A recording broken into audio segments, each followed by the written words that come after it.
As business owners, entrepreneurs, family men, it's difficult for us to find the time to put together projects like these. Even though it's something we really want to do, unfortunately, taking care of the things we have to take care of comes first. However, because of viewer support for people like you, we're able to continue doing this. Please consider joining our Patreon and supporting the Burn and Return podcast.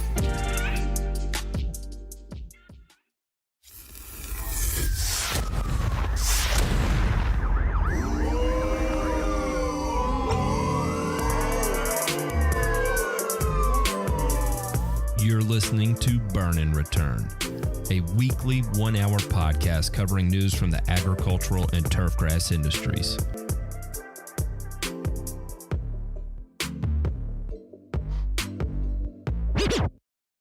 With the DJ Scratch. You know what that means? It means it's time for another episode of Burn and Return.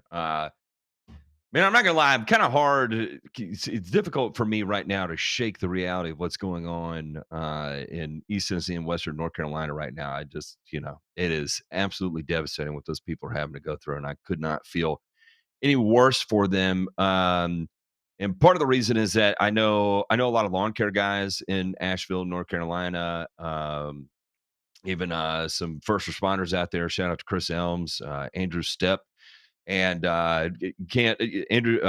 Chris Elms talked to Paul Outlaw, gave him an update. He's safe. His house is safe. But they're limited on everything. And of course, Chris spent a large portion of his career as a first responder. So he's out there in the absolute thick of it, which is frightening in and of itself. And Andrew Stepp's lawn care guy, I've reached out to him, have not heard anything back, and it makes you wonder. And it makes me sick to my stomach to think about. So just, know we're thinking of all of y'all. After this will be out before, this will be out after I post it, but I'll share some people that I know that are directly working with that. So anyway, boys, how the hell are y'all doing? Well, same thing. I echo those same sentiments, and I don't know what we can do to help. Probably a little too soon to try and figure that out, but we'll talk about that. We'll talk about that behind the scenes, see if there's something we can do. Maybe put something together at GIE to help these guys, at least in lawn care. There's so many people with so many greater needs. So many. So let things, sort it out, get the professionals in there, and we'll see what we can do. But no, I'm good. Hey, listen, on a lighter note, can I bring some levity to the conversation here? Today, Please. Sure. Taping this show. Please. This is episode 111, right? So for those of you that don't know and have not been a part of the show for an extended period of time, you'll know that we've talked about 111 as a ratio of fertilizer for a long time. Our very good friend and our original Thirsty Thursday scholarship winner, Aldo Beltran, made us some shirts. None of us are wearing them right now. We are wearing silk boxers. Sorry, Aldo. I'm so sorry. I know. Mine's in there hanging in the closet. All I can tell you right now. I almost wore it out.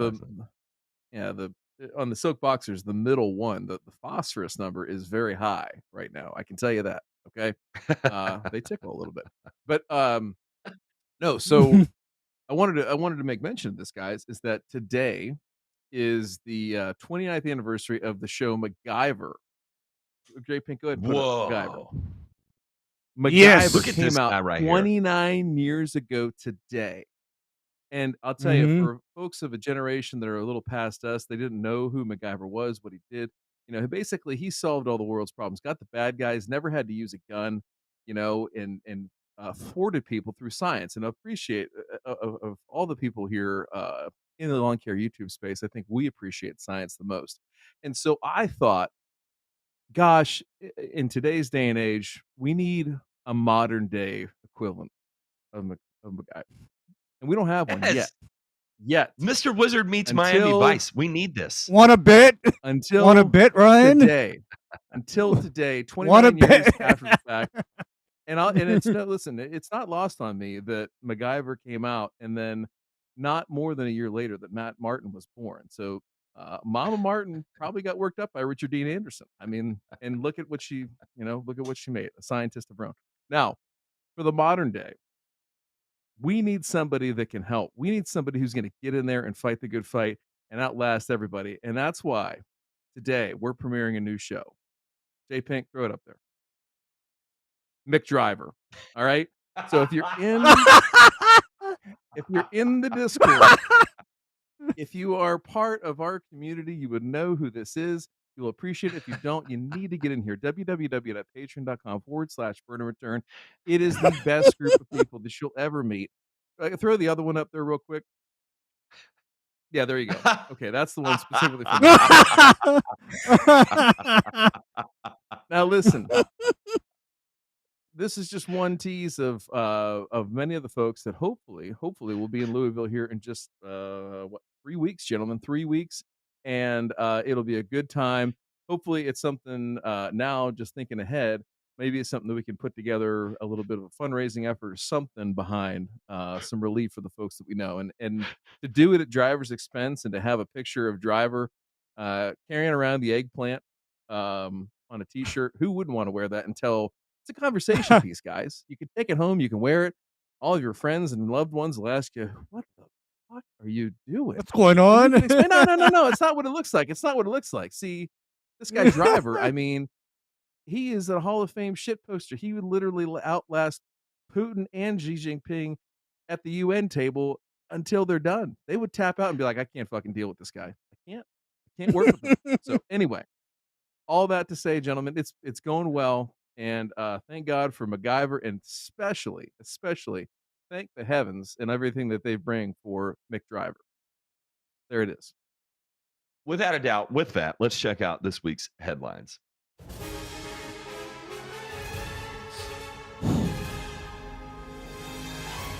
Nothing to fear here. This is just the news. This is just the news.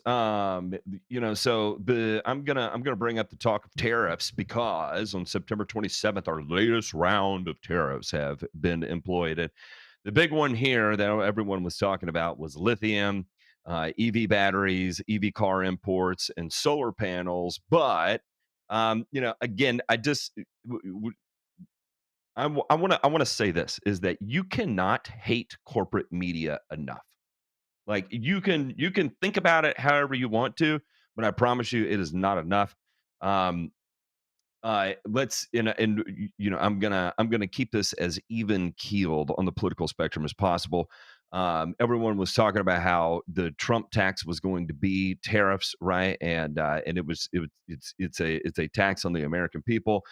However, the current administration that was naming it the Trump tax on the middle class Trump tax is extending and increasing the tariffs that were so bad. And we have headlines in the news like China tariffs, U.S. deals trade blow to world's #2 economy.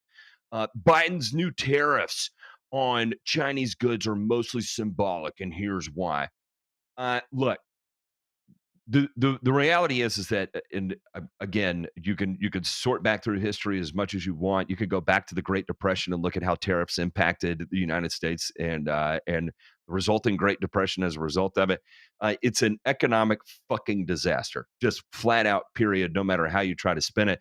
And so, one of the things that I want to head and throw up here, and this will be in the show notes, we have the harmonized tariff schedule, and I just want to go across some things that that aren't necessarily in the news as far as things that are tariffed. And some of these might make sense, right? Because like live animals or animal products, we may not want to be importing a lot of that. Vegetable products, we never know what could be coming across. But then we get into some other things, right? Like some mineral products. So this would be like salt, sulfur, stone, plastering material, lime, cement, ore, slag, ash, mineral fuels, mineral oils, distillates that are a result of it, bituminous substances. So that would be like bituminous coal, mineral waxes. And then we have chemical and allied industries. And so inorganic or organic, inorganic compounds of precious metals, rare earth metals, radioactive elements, or isotopes. Some of that makes sense. Organic chemicals, pharmaceutical products, fertilizers, tanning and dye extracts, essential oils, soap, organic surface active agents, washing preparations, explosives, pyrotechnic products, photographic or cinematographic goods, I can't say that. Miscellaneous chemical product. Yes, but it's ick. Cinematographic. goods. I think that might be more accurate. Plastics, rubber, raw hides and skins, leather, fur skins, woods, articles of woods, wood charcoal, cork, manufacturers of straw or esparto or other plating materials, basketware or wickerwork, wood pulp, paper, printed books, newspapers, pictures, silk, wool, cotton, vegetable textile fibers, man-made filaments, uh, footwear, gaiters and the like, headgear, umbrellas, feathers and down, articles of clothing made from feathers, articles of stone, ceramic, glass, and glassware, pearls, semi precious and precious stones, precious metals, iron and steel, copper, nickel, aluminum, lead, zinc, tin, other base metal cements, tools, implements, cutlery, spoons, we'll just get railway or locomotives, rolling stock or parts, vehicles other than railway or tramway, aircraft, spacecraft, parts thereof, ships, boats, parts. And then, of course, this also includes, some of our fun things like pesticides, right? And so it's it's absolutely insane. This is just insane, and the only thing that this does is that it ends up crippling the people who rely on these things. And as we see, it has expanded to touch just about every article of anything that we do in the United States. And you may say, like, the initial argument is that, well, if you tariff it, that means you are forcing them to buy in the US. Well, in a free and open market, what keeps prices competitive is competition. Competition breeds competitiveness in pricing. Who would have fucking thought? But if you start limiting However, competition, what ends up happening? What? Here's the problem with your competition theory. What happens when, due to the regulatory atmosphere, there is no real competition in the United States because all of these goods are either manufactured or acquired from China. There is nobody in the U.S. making or producing these materials and products otherwise.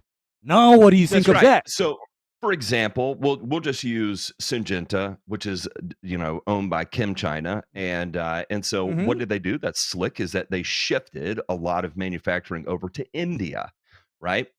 Because India can circumvent the tariffs that are bestowed by the United States onto China, and therefore we can import at a very competitive way.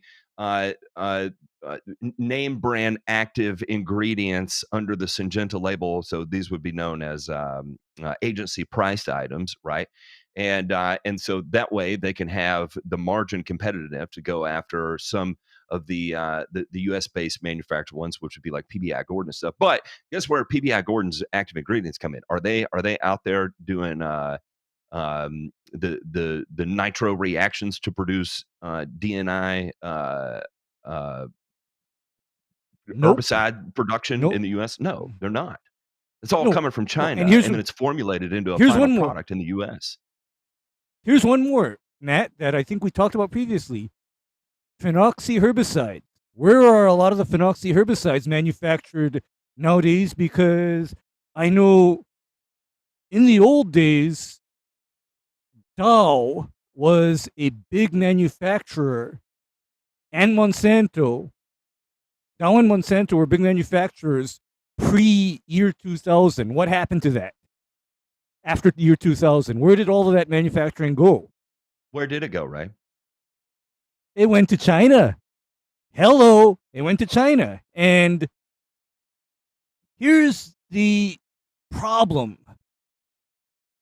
I don't know of any manufacturer or seller of these products that has significant domestic manufacturing capability. In other words, Matt, what happens is the raw, what they call technical grade material, is imported into the United States from China and is formulated and bottled into its end use product only here in the United States. Otherwise, it comes as drums and tanker ships of raw active ingredients. Yeah, of tech material. Yeah. Yeah, tech material, right, Hey, Matt? Mhm. Patrick Squires, if you don't mind, will you shoot us an email, mail at thegrassfactor.tv? Would you be interested in coming on the show? I've read your commentary over the years, and I would be interested to see if you'd come on the show. Anyway, I digress. And you bring up a great point there, Ray. Is that it's not just from a competition standpoint, but again, the regulatory body has become so absurd. I don't care whether or not it gets manufactured in China or not. I could care fucking less where it's manufactured. But again, if the ideas of the regulations are to either protect the environment or however they want to package it in some sweet formidable way that is it sounds like there's a boogeyman. China's the boogeyman. Which is honestly what goes on here, and it's absurd to begin with. But on Matt, the it's flip not side of only this is that they regulate the holy shit out of the industry, where it has to go somewhere else, and they're just passing whatever boogeyman it is. So whether it's environmental concerns, whether it's worker safety concerns, they just pass it on to someone else, right? And what ends up isn't that happening is that it Mhm, ends up killing the innovation around it, right? Because you mhm. it no longer there is no longer a monetary incentive to solve whatever problem with the manufacturing of it might where it might lie, because it just gets parted out to somewhere else, or the regulations become so overbearing that it's not worth the time value proposal to get it out of it, right? So you'd be better spending money on developing a new AI than you would trying to improve the cleanliness and the efficiency of an AI that is already developed and beat into the ground, right? So Matt, improving manufacturing efficiencies of 2,4-D is not going to carry the same value of discovering the next 2,4-D. Does that make sense? And so yes, it it does, does. It and gets parted off to another area of the world. it gets parted off. And here's my little, other side note about 2,4-D. I looked into the manufacture of 2,4-D, and you know what I found out?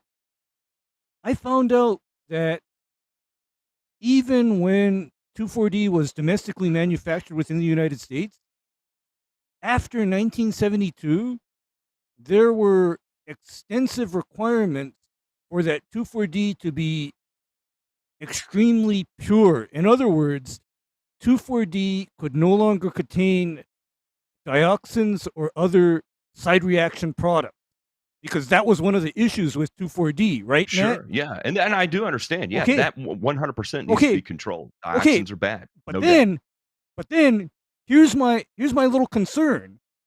Okay, what happens when you offshore this manufacturing process to a country like, say, China or India, where the amount of oversight in those countries goes from the level of oversight that we have in the United States to the level of oversight that, say, creates the kind of issue like, say, Bhopal, India? Then what happens to product safety, Matt? What Yeah, happens? again, you're just shifting the problem from one area to another under the guise that you're making real change and progress, right? And it's all a facade. It's a complete and total facade. It's the same Yeah, thing it, like with it's Europe and Africa and restricting pesticide use on crops. However, they'll gladly bring in everything grown from Africa in the name of extending economic stimulus to an African country, when in reality is that they just overregulated the holy shit out of crop production, and so they got to get it from somewhere. What are you going to say, DeMay? I keep cutting you off. Oh, how about we, build you a couple bridges, maybe an airport, poison your entire populace, whatever. Things balance out, right? It's a big deal. But We're- I, I don't know. I agree with everything that's been said to the extent that uh, all of it's a facade, and all of it is going to continue to impact the people that don't need that impact the most. And the part that gets me fired up about this is that the fact that we do not have the collective and respective critical thinking skills to see this for what it is. I mean, take apart the whole facade thing, but to sit there and be like, well, if we put this tariff on something, we're not going to have to pay for it. Like, how could you not just do simple math and understand? And I don't care. Again, this is not a left or right or anything like that debate because both of them are doing it. Doesn't matter. So the fact that somebody would sit there and say, "Well, that's a good thing. We want to keep that Chinese steel out. We want to do this. We want to do that." Let's focus on what we have here, and let's focus on the manufacturing capabilities that we have here. And you know what? If people in the marketplace can't sort it out, I mean, is that not what we're trying to do in the grand scheme of things? In terms of a free market, globalized economy, well, that means that you have every opportunity to do things here, onshore those things, and try to beat what the other folks are doing. And so I don't know. I'm probably thinking of it way too simplistically. I'm just a lawn jockey after all. But in the part that just blows my mind is the complete lack of critical thinking on this subject and the way that people are approaching it as if this these nationalistic views are going to at some point save us economically. They're not. They're absolutely not. In fact, it might be, I wouldn't say our demise, but it's certainly not going to help as it impacts, what we export and import. And then ultimately, guys, we're not operating on a budget surplus right now at the federal level, right? No, No. we're not operating on a budget surplus, and we're Wonder also what's going to happen not. with that. Yeah, and we're also not producing enough materials to backfill what is essentially tariff to the point of locking it out. Because, by the way, I'm familiar with a country that has extremely stringent tariffs on everything, Matt. And do you know what that country is, Matt and Ryan? What's that? India. India has a law or a set of laws where anything and everything sold in India basically must be domestically produced, no exceptions. So, say if Syngenta wanted to sell something in India, one of their products, do you know what Syngenta has to do? Syngenta has to make it there. I mean, that is the law in India.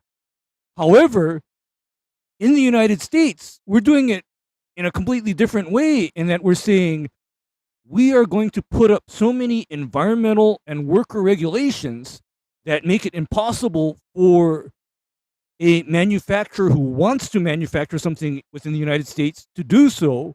Yet at the same time, we are going to specifically target the very country that we looked upon to backfill those needs, which is China.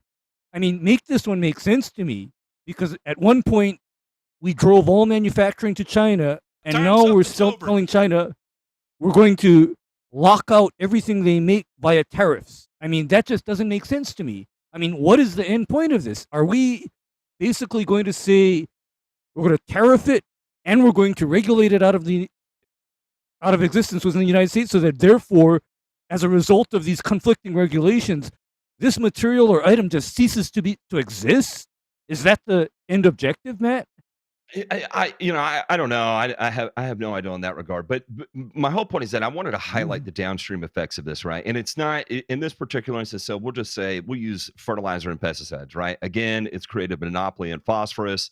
It's created some issues with potassium availability, and then one of the downstream effects of potassium availability. For example, we can soften the burden on North American produced potassium by importing a section of it. So North American produced potassium can go into industries such as weapons making for the defense industry.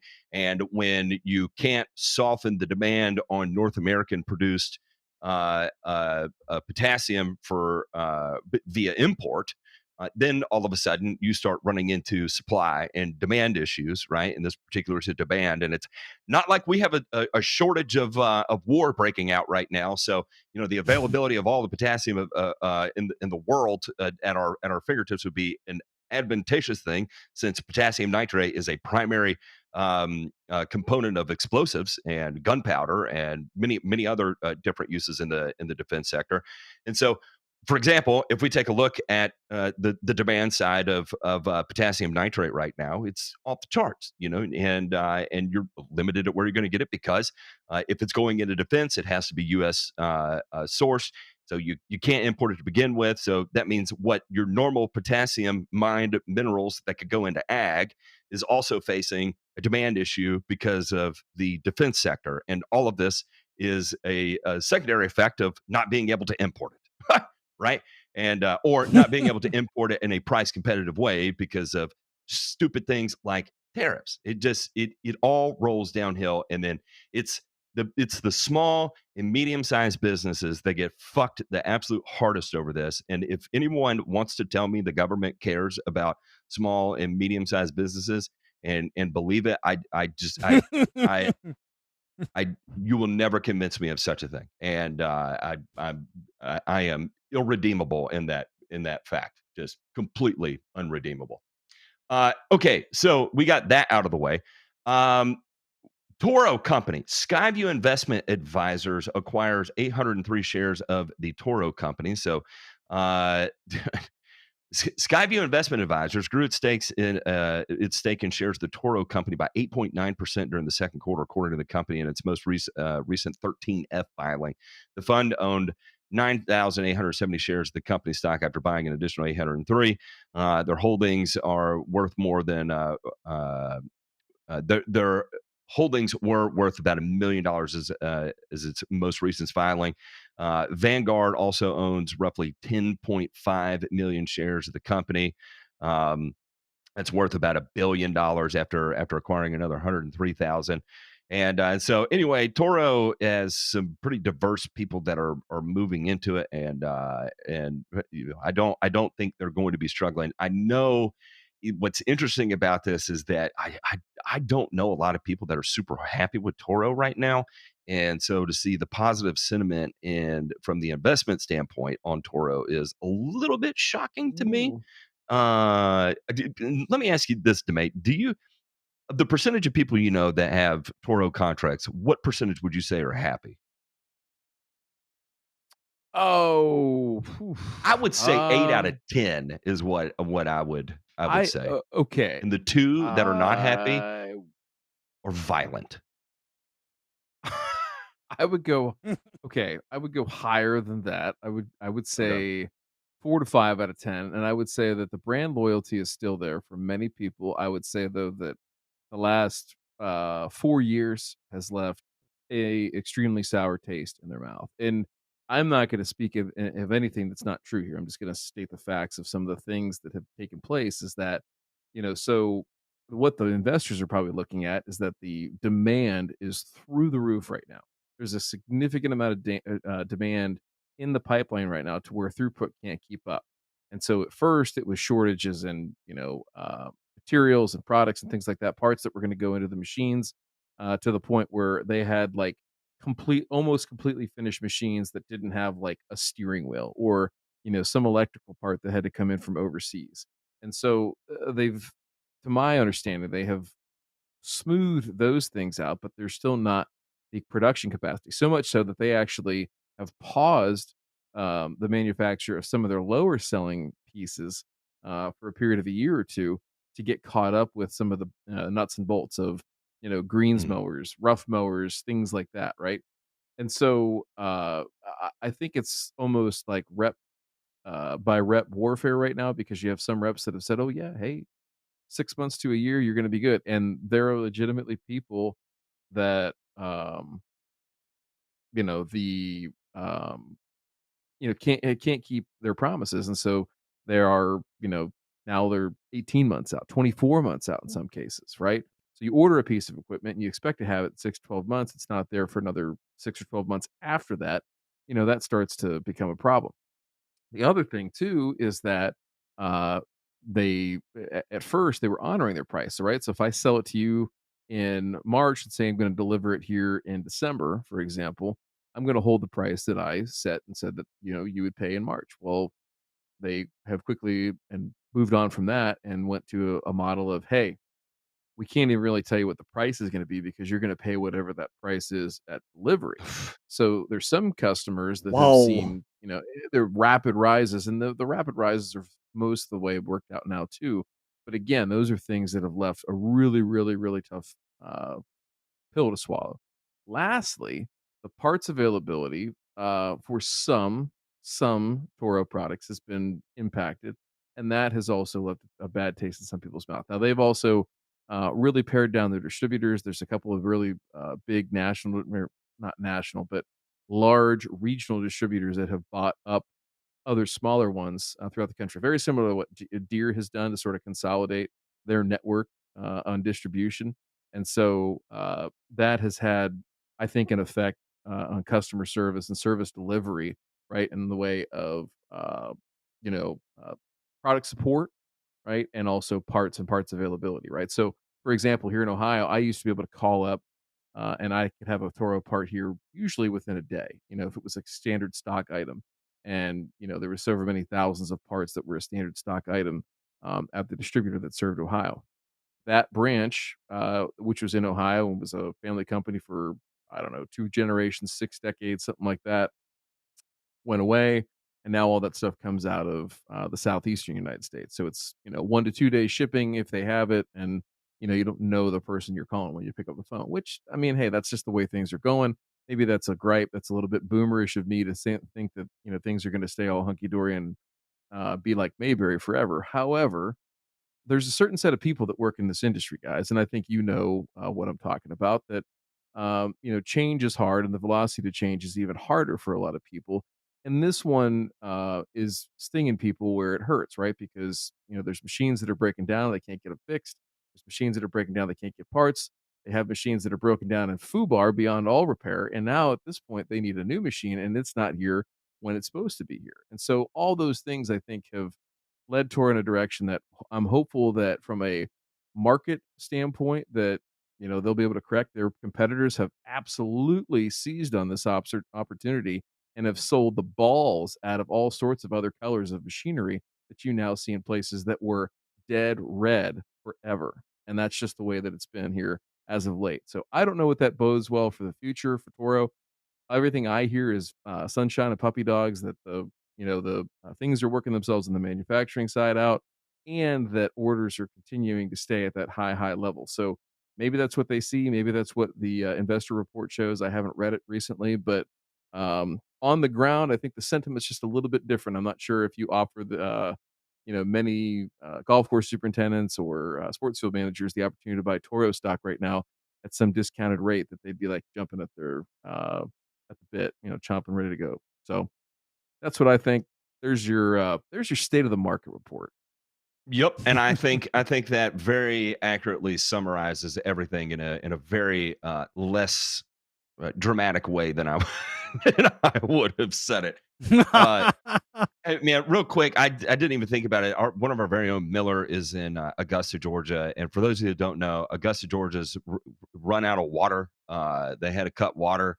They have no electricity. He is not going to get electricity back until October 15th, is what they're saying right now.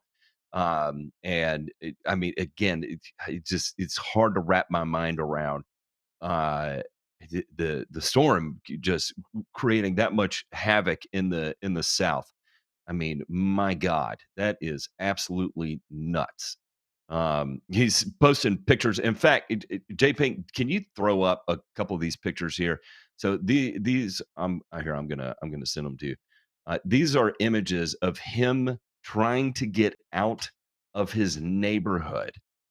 Mind you, I'm not going to say which place he works at, but he works at a golf course, and they are putting in monumental hours right now at this place, and it took over. This is just what he had to clear to clear one lane to get out of his neighborhood, man, and it is God Almighty. But if there's anything if there's any kind of redemption in this whole thing, I think this picture right here summarizes it better than anything else. Of course, it's a giant file I'm trying to upload while we're in the middle of streaming, but there's something beautiful about this, and I want to make a point to say that at the end of the day, regardless of how bad things are. We're all people and we're all in it together. And to see a community come together like that and help each other get out, man, that is. I get pretty down on the state of people. But when I see like that, it absolutely warms my heart. So Miller, if there's anything we can do for you, let us know. But like he said, he's got no power or anything. So it's not like he could store food or anything of the sort. So, they're just waiting it out um until he can get power and life goes back to it's never going to go back to normal. I mean, it is.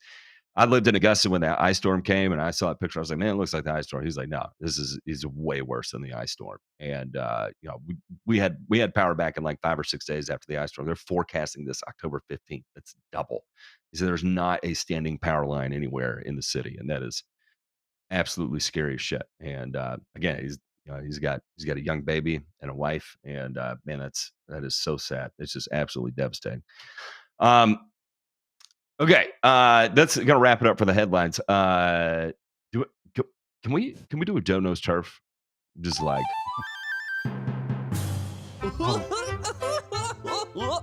Joe Knows Turf. I'm just ready. Hi, I'm Joe. I'm angry and I'm ready a bunch of accurate turf facts today because Joe knows turf.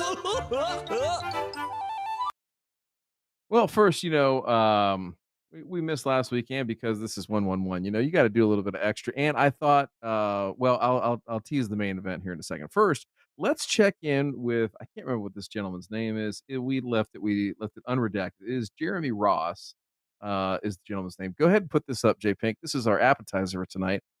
And I'll wait. You good? Are we good?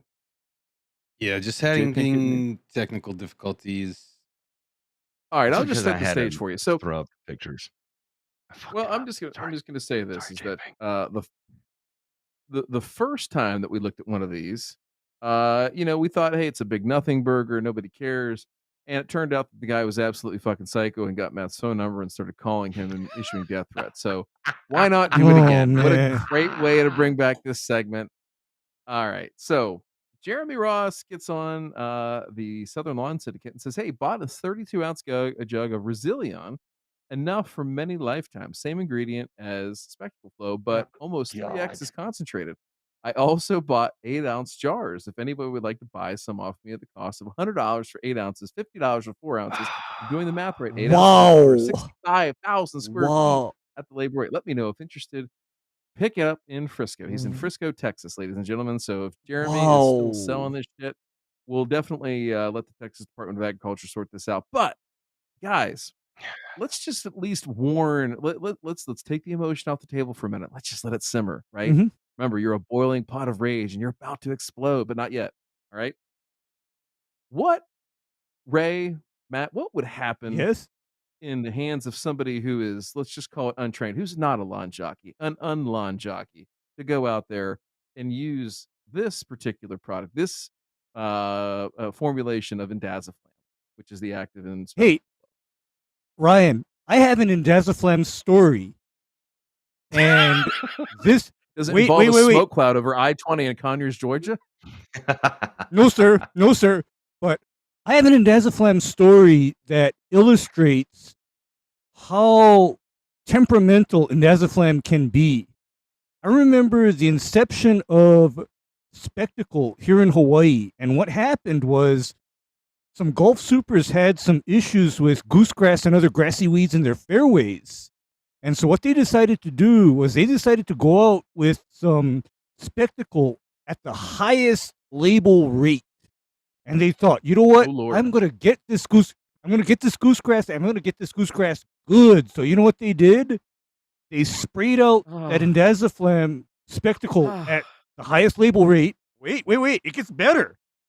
And then after they sprayed, it just so happens that we had one of our tropical storms that dumped several inches of rain in one day. Okay. It gets better.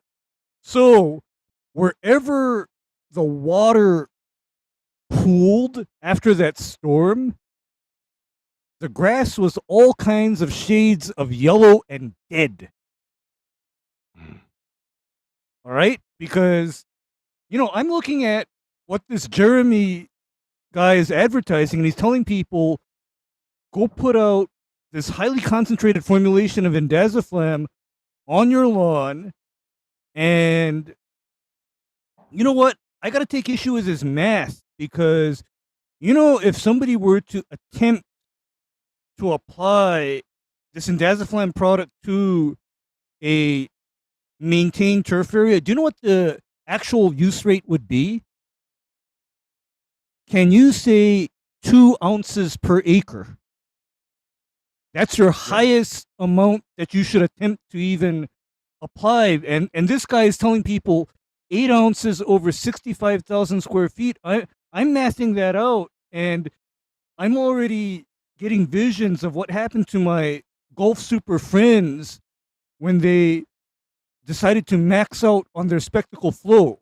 I mean, I'm seeing what happens. And by the way, you know what gets me even more concerned is what would happen to somebody if they don't have irrigation, Matt and Ryan. And you know why I'm concerned about people that don't have irrigation and they're applying indaziflam?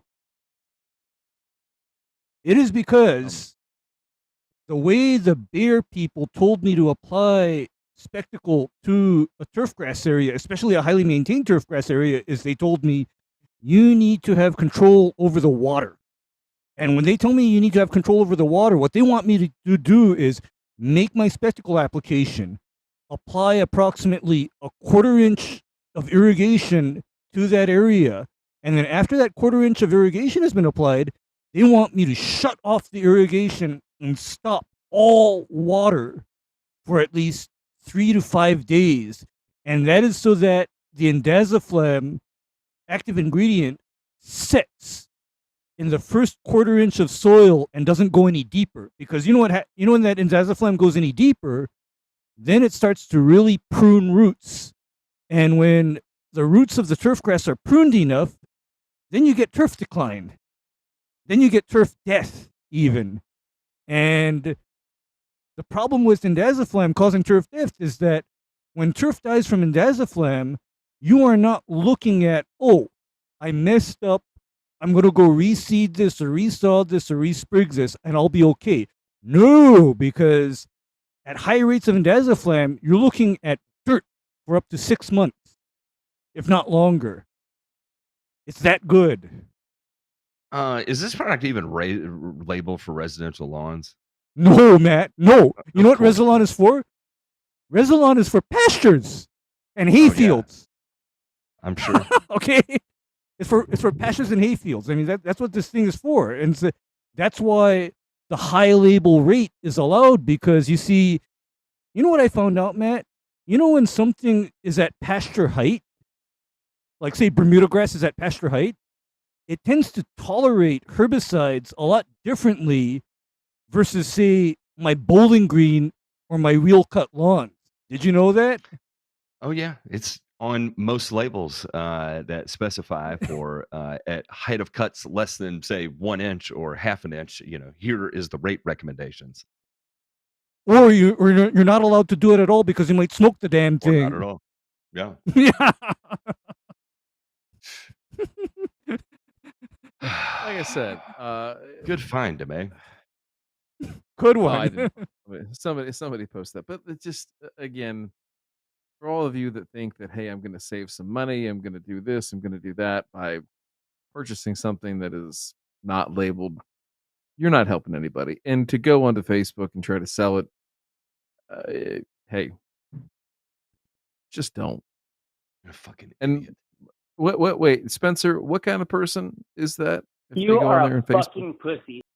There you go. Oh, right and there. I got another little side note on this Kinda whole lingers.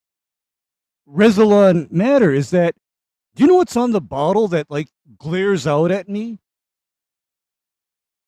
On the label it says, "Do not use this product for repackaging or remanufacturing." Yeah. You It know, left I out the mean, the part, moment. unless you're an idiot. That is normally what comes Oh, after that line. They removed yeah. it to No, be unless you're, friendly. yeah, right, man. Unless you're a dumbass, okay? Unless you're a real dumbass. But then the reason why this stands out to me is because if something is on a label and it says "do not do this," this becomes a matter of federal law. Okay, this is federal law that we're dealing with, and last time I checked, somebody willfully violating federal law opens themselves up to all kinds of trouble.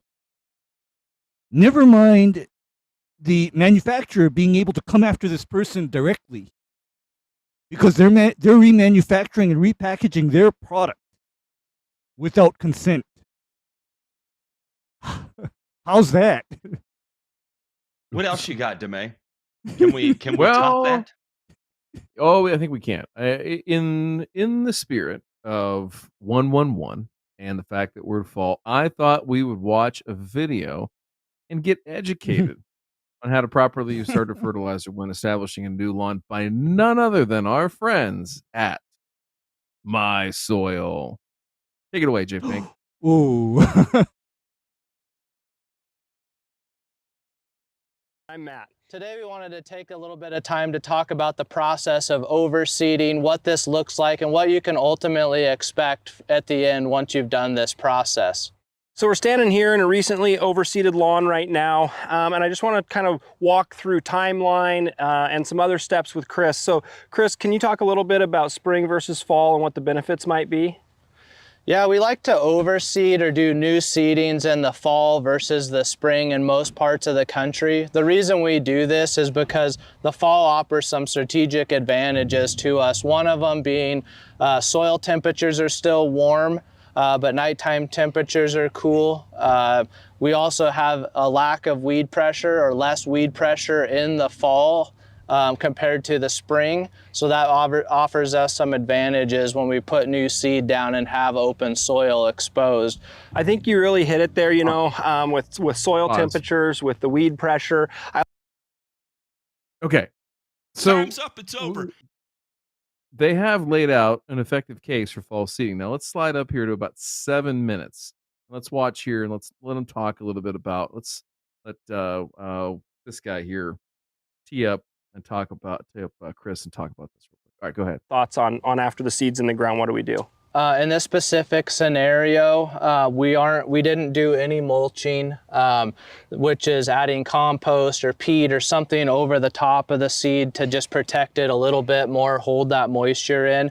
So that is one approach. You can also go ahead and once you've applied the seed, we can come through and roll it to really give it that soil to seed contact. That's a great option. We also didn't do that here. We're really relying on that seed getting down to the soil. And then really the key to the whole thing is the next step, which is proper irrigation. And that's really what's going to determine how well. All right, so I wanted to get that out there that, hey, you're going to do all this stuff. Now, to back into our 111 and our starter fertilizer comments, right? He's talking about making sure that you water it, and he'll get into that in a second. We'll jump back here. I wanted to set the stage for it. Let's go back here to about 6 minutes, 5 minutes, 45 seconds or so. Let's hear what he has to say about his take on when to apply fertilizer. 5:45.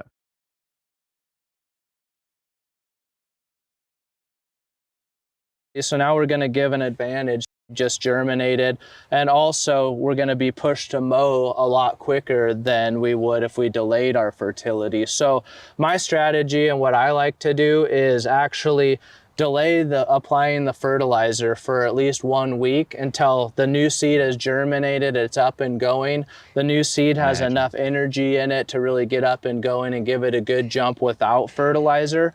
So I like to get that seed germinated and then come back a week later and actually apply the fertilizer to the lawn. That way we're giving everything an advantage to grow at the same time. And also another approach is really to potentially, if you want to just seed, fertilize at the same time, what you can do is rely on an organic or a slow release product to where it'll kind of sit there a little bit more and release, you know, in a...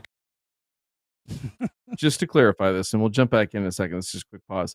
Gentlemen, how many? I can only think of one, and I don't even know if they make it anymore. We've talked about it on the show before.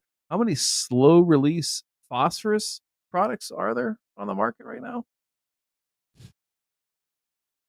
That Not in many. turf. Not in turf. Not in turf. None that I know of in turf. Okay. So we set the stage there. Now let's jump back over here to like 7:30, wherever we left off, and he's going to talk about the watering. Yeah, right about there where the sprinklers work. Go ahead. Perfect. Determine how well your overseeding comes in. And so the approach with that is just to keep it wet all the time. So we want to make sure those sprinklers are continually cycling, or you're running a hose end sprinkler over the area during this establishment time, because we do not want to let the soil surface dry out at this time. So just keeping everything wet during that first week is really going to be the thing that determines how successful your overseeding project You're talking is. about grass or Absolutely, and marriage? I'd say the only caution I'd be there is we definitely want to keep that soil and the seed moist, but we don't want to over irrigate and wash seed down into low spots. You know, we Pause. saw that in a No, that's a great point there from Matt from My Soil here about not washing seed and things like that. But gentlemen, tell me you've not seeded without telling me you haven't seeded by saying that, you know what? Let's get cute. Let's get cute here and let's put our seed down, and then we'll wait, I don't know, a week after our lawn's soaked and been underwater, and irrigated for the last week. Then we're going to try and push a spreader that's full of a bag of fertilizer across it and get our fur dot, because that's going to give us a competitive advantage, not screw up any of the seedlings that have just germinated across our entire lawn. Game changer. You have rewritten the rules of seed establishment. YouTube will never be the same. Yeah, for sure. I mean, Matt, I'm just, why not just come in the middle of the orgy and throw a water balloon full of piss all over everybody? It seems like it could be Why something not? different. I mean, because you guys said I'm water sports. You didn't say it had to be mine. That because I'm still a trying to water think. balloon full of How what? to Piss. piss. kinky, but Now this seriously, I'm trying to think now. How do I The deal smell with? that would just ruminate in the area. Yeah, I'm just trying to think now. after a How- trip to the salad bar, where all they have, the only thing Yeah. that they offer is asparagus. That's it. It's an Yikes. asparagus bar. Yikes. Okay, I'm still trying to think now. How Oh my would God. I get The rest of my hair fertilizer fell out.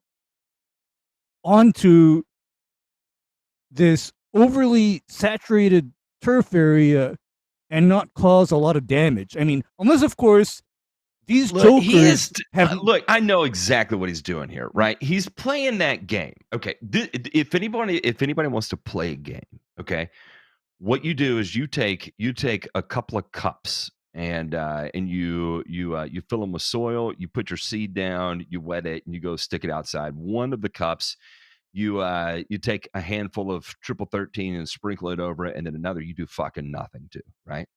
And you watch how these two grow, and you'll notice that the one you fertilize is going to be big delay in germination. You can do the same thing. Take like the hell strip in front of your house and do it Mhm. exactly the same way. And what they're doing is like teasing that they've uncovered something about how to really maximize seedling vigor and germination rates and germination time, when in reality they're just playing the salt index game, right? It's Yep. just all it is to it. And they don't I don't think they've quite finalized their theory. I think this is a setup for their theory, and then they're going to take it inside and they're going to replicate this in the same way that they've talked about here. Well, should you fertilize a week after it comes up? Because look at this experiment we conducted on our tabletop here. We see we have a 4 by 6 inch tray of soil here that we collected from so and so, And then we applied some seed here, and then within 3 weeks we'll compare these two, one that's been treated with urea and another one that's been treated with this and another that's been treated with triple 13. And if we look, our control that had no fertilizer applied, it came out perfectly and successfully within 7 days. If we look at the one where nitrogen only was applied, we see about a 30% reduction in germination. If we look at the one with the triple 13 applied, we see here we only see about an 15% reduction in germination. So I think your best bet is to go ahead and seed it, no fertility applied, and then 7 days later apply our triple 13. That's where you're going to get your best results. And we unpack that here at My Soil. Click below to save 10%. Did I just unpack their content schedule? I think you you may did. have. And the only other things I would say, go ahead, Ray. Do you have something to say? Go ahead. Yeah, I mean, I'm just looking at their timeline, and this is absolutely absurd. Why would you not apply your fertilizer pre-seeding if you know you need it? And wait a minute, I have one more comment or question. How do these guys know what they even need to apply? How do these guys know? Because you see, the only time I'm pushing an intensive before seeding fertilizer program is if I get back my soil test and it says, Ray, you are low in everything. Because, if I get a soil test back and it says, yeah, you have enough of most elements, I would kind of look at my fertilizer program as I'm going to hit it with nitrogen a couple of weeks after the grass has come up. I mean, that's a reasonable way to do it. But on the other hand, if somebody tells me your soil test came back low in everything, I wouldn't play games. I would be applying my phosphorus and potassium way before the seed goes down, not a week after. These guys are not doing anything very clever. They're being stupid. No. They're playing the content scheduling game. Yeah. The only thing I would offer from a constructive feedback thing would be to if it's the case of competitive advantage, everything like that. We've talked about this numerous times. Recently, been ripped off, as a matter of fact, about using Trinexin pack, using plant growth regulators over the top prior to seeding, right, to stunt the growth of your existing grass so that your seeds have a competitive advantage. And guess what, guys? You don't have to do any fuckery with your irrigation schedule or anything like that. Now, speaking back to the previous analogy, I also have a theory here, Matt. I have a theory that Home Slice here is so caught up in the water sports that he might want to be reincarnated as the grout and tile right underneath the urinal at the local truck stop. That's all I got to say about that. Jesus Christ. Oh my God. I like the smell. No, you do not. You do not. Stop it, Ollie. You do not enjoy. No one does. No one. No. Hell no. Oh my boy, we got water balloons. We've got discolored grout and it's a lifetime of stains from bodily fluids. Oh God. I can taste it. I don't know why I could taste it. It's like the smell I can taste at this point. All right, back over to returns or burns. Yeah.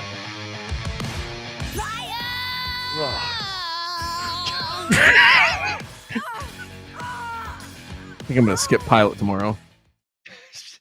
Shut up, Sheila. Shut up. You're grossing me out. She's happy she sissed out.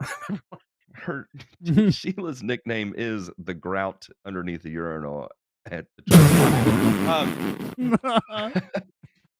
I threw this in here because, boy, you can never use a good tragedy to make it political.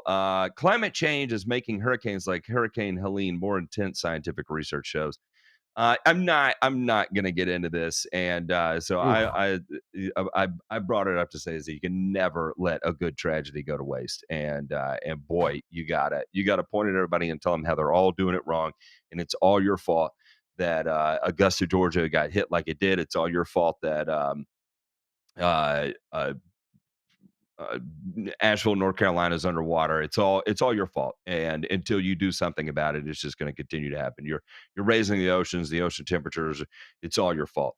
And man, I'm not gonna lie. Right now, to know that there's that many people that are dead and missing and just lost in water right now, just lost, gone, and who knows if their bodies will ever be found to undergo a proper burial and closure for the family. That you want to tell them it's all your fault, and everyone who looks at this, it's all because of you.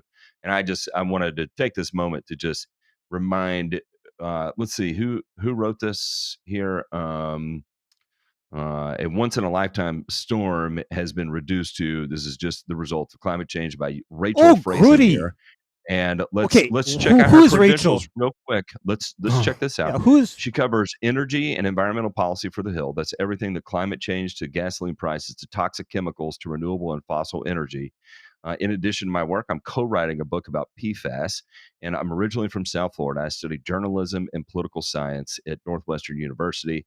And okay? Great, ma'am, just great. real quick, you can go fuck yourself. Just eat all of my balls, top to bottom, left to right, and go fuck yourself. And that's the end of it. Just go fuck yourself, 100%. And you can't do it fast enough. Next up, Matt, I'm just kidding. Go yeah, ahead. yeah. Why do we have all of these people coming out of the woodwork to say, "Oh, it's climate change"? Because you know what, Matt. My question to everybody is: say everybody does away with all their modern conveniences and technology and lives like they're in the Stone Age, would that have made a difference to this I mean, and hurricane? I Would don't it have even made a want to di- debate climate change, but again, a very similar flood event happened in Asheville, North Carolina in 1916. So 108 years ago. I guess Same thing, right? so atmospheric CO2 levels were at 302 parts per million. I guess that was climate change that caused that too. I don't know. Yep, yep, 1916, yep. the big industrial powerhouse that 1960, was Asheville, North Carolina, yeah, just absolutely yeah, just fucking wiped it off 1916, the map. for sure, for sure. So yeah, Versus that's why once in a I'm asking. 100-year event. Yeah, you see, remember what that who said this? And he's a slime ball. He said, "Oh, never let a good crisis go to waste." I mean, may I draw and quarter that guy? Never let a good crisis go to waste. I mean, who is that guy that Uh, said that? I don't know who did say that. Rahm Emanuel, Yeah, it Obama's was Rahm guy. Emanuel, wasn't it? Yeah. Oh yeah. So she also Mm. said another article by her: judge orders EPA to address potential IQ impacts of fluoride in drinking water. I'm curious what her take on this would specifically be. It doesn't. I don't see a whole lot of opinion in this.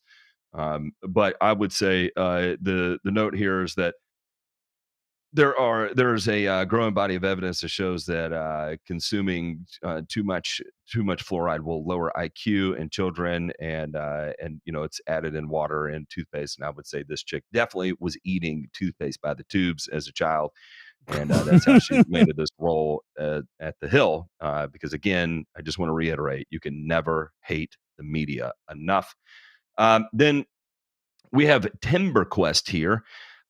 So again, California. I said California, Canada. Look, it's coming. It's coming from the south and Mexico. There's big push back about this, and then there is big push from the north. Obviously, uh, whatever his name is, Trudeau, who's the son. Wait, what? Who was his dad? His dad was the president of Cuba, wasn't it? What was his name? Fidel Um, Castro. Yeah, Fidel Fidel Castro's Castro. son. That's a joke. Yeah. That's a total joke. But what happened here? Timber West quietly drops herbicide spray. Is this the first step towards forests permanently free of toxic glyphosate?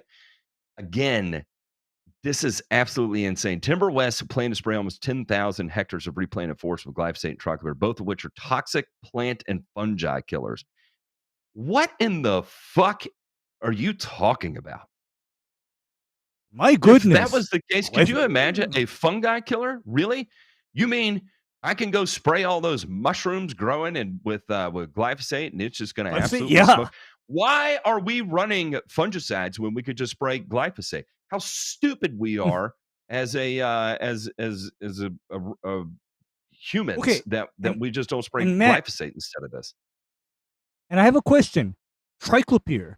Triclopyr is designated as a reduced risk herbicide, right? Yeah, it doesn't matter because as they go on to say here, the main ingredient in Roundup, glyphosate, shows harm species at risk, especially bees and amphibians. It's likely to cause cancer. It may also trigger mutagenic and genotoxic effects. What? And the logging industry sprays it on unwanted trees and plants due to the speed and growth of tree farms.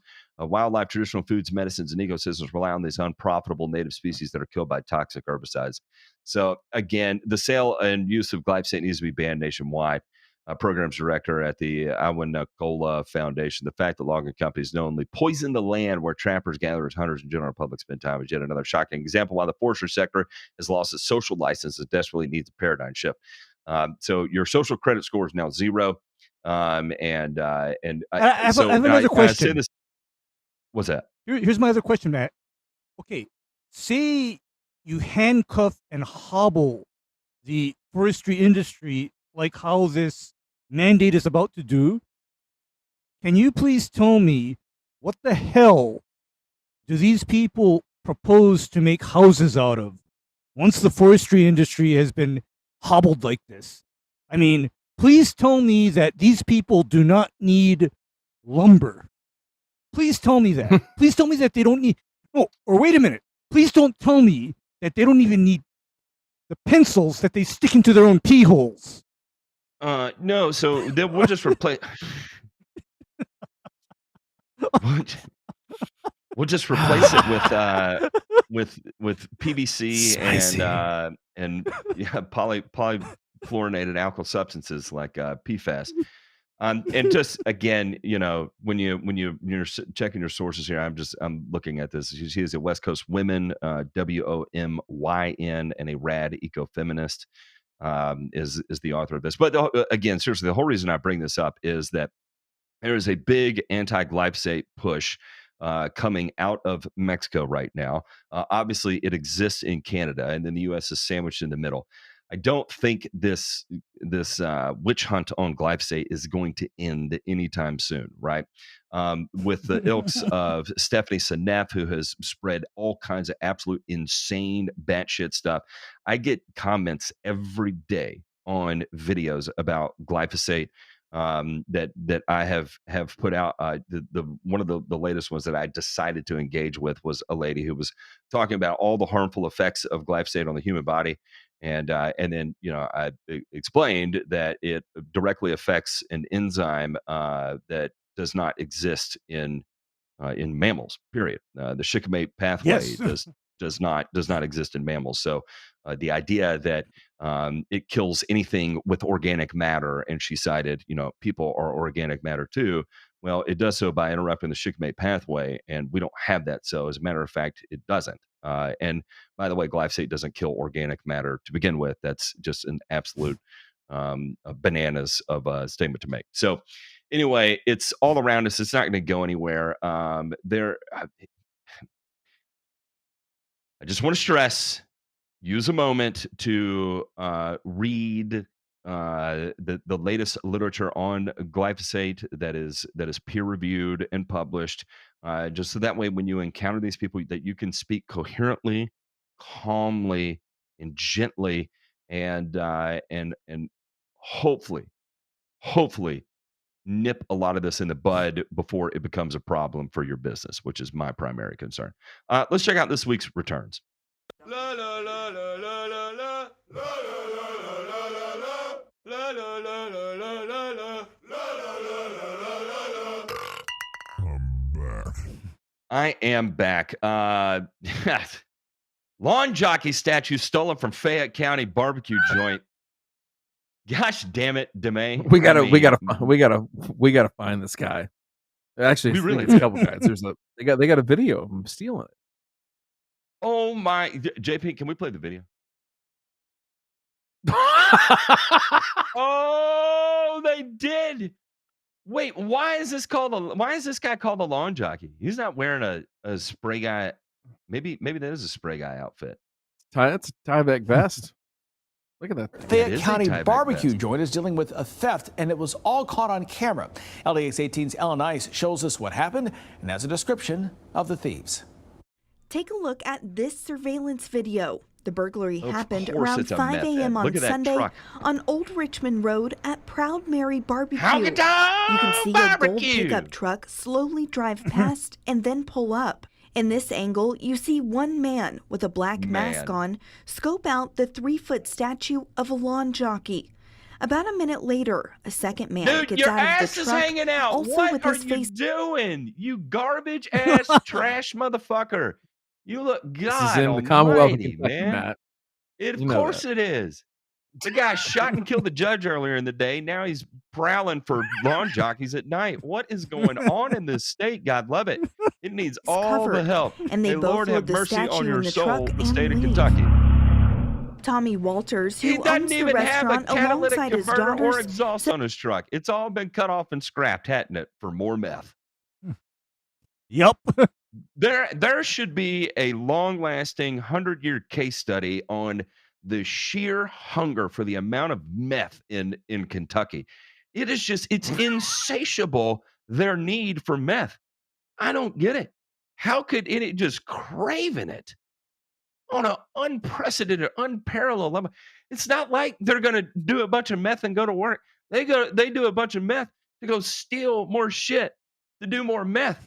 At least in other countries that have meth problems, they're doing it because they're expected to work 20 hours a day. Here, these fuckers are just stealing lawn jockeys from barbecue restaurants for 20 hours a day, cutting catalytic converters and cousins and everything else. My God, Kentucky, get a grip.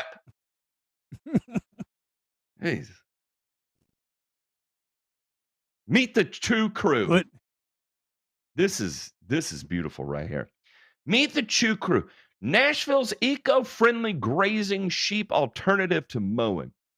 I want someone to hire the Chew Crew down in Brentwood, Tennessee, with all the mega wealthy whoever that's down there, and turn loose the Chew Crew. Look at this. Look at this. This Matt, is a way. The sheep offer a way for city residents to connect to nature. I'm not gonna lie, it's adorable. You know what? I It's want to cute. pet everyone And up. here's the unfortunate thing about what happens when sheep graze I love weeds. goats and sheep. Yeah. Here's They what shit the happens when seeds. sheep graze. They shit the seeds out, and you know Wrapped in those starter weeds fertilizer. that wrapped in a starter fertilizer, organic starter fertilizer, I might add too. So you know what happens when sheep graze an area? The weeds get worse than when they started, because you got a seed that is prepackaged in a pellet of starter fertilizer. I mean, you know what? If only we could get sheep to eat like grass seed, you know, like the desirable turf seed, and then we spread the sheep pellets out onto a lawn area. JP, My can God, you that play would be this video perfect. too? Perfect establishment. There's start from the beginning of this video, because this guy talks to the sheep, and it makes me want. Trusting him. There he is. Wait. There. Wait. My title.